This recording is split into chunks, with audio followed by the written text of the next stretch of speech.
Miarahabantsika rehetra ny tokatrano indray amin'izao talata fahadimy volana jona 2024 izao. Ao anatin'ny ririnina isika amin'ny ankapobeny ny ririnina dia ny eto amin'ny faritry ny afovoantany no tena mahatsapa ny atsika ny ririnina. Ny any amin'ny ilany atsinanan'ny nosy iny dia mahazo orana malefaka matetika mandritra ny andro ririnina satria rivotra mitondra amandona ilay aly izay avy aty amin'ny atsimo atsinanana aty. Ny any amin'ny ilany andrefana zany amin'ny ankapobeny no resahana dia saika maina ary ihany no ahitantsika ny maripana ambony indrindra. Raha hoan'ny anio aloha ny mandrafitra ny toetry ny androntsika dia izay aly izay fa misy ity andian-drahona ity rindrin-drahona izay mety hitondra orana any amin'ny ilany atsimo Madagasikara iny.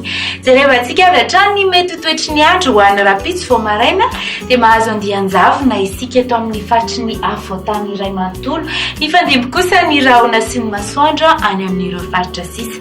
Amin'ny tolakandro sy amin'ny takariva dia mipotra tsikelikely ary ny orana tandrifin-drahona aty amin'ny tendrony atsimon'ny faritra atsimo andrefana, torak'izany ihany koa ny aty amin'ny faritra androy, ny faritra nosy atsimo atsinanana ary ny mety pakatra ny avadivavy fitovinany sy ny ilany atsinanan'ny Otmatsiatra iny. Sisan'izay saika mifandimby andrahona sy masoandro fa mahazo orana tandrifin-drahona kely ihany koa ny faritra any amin'ny Sofia iny, mahazo kely koa Diana ary ny ilan'ny andrefan'ny faritry Sava. Ny vinan'ny maripana ambany indrindra eo amin'ny 9 degré Celsius izy ho an'ny rapitsy tena mangatsiaka.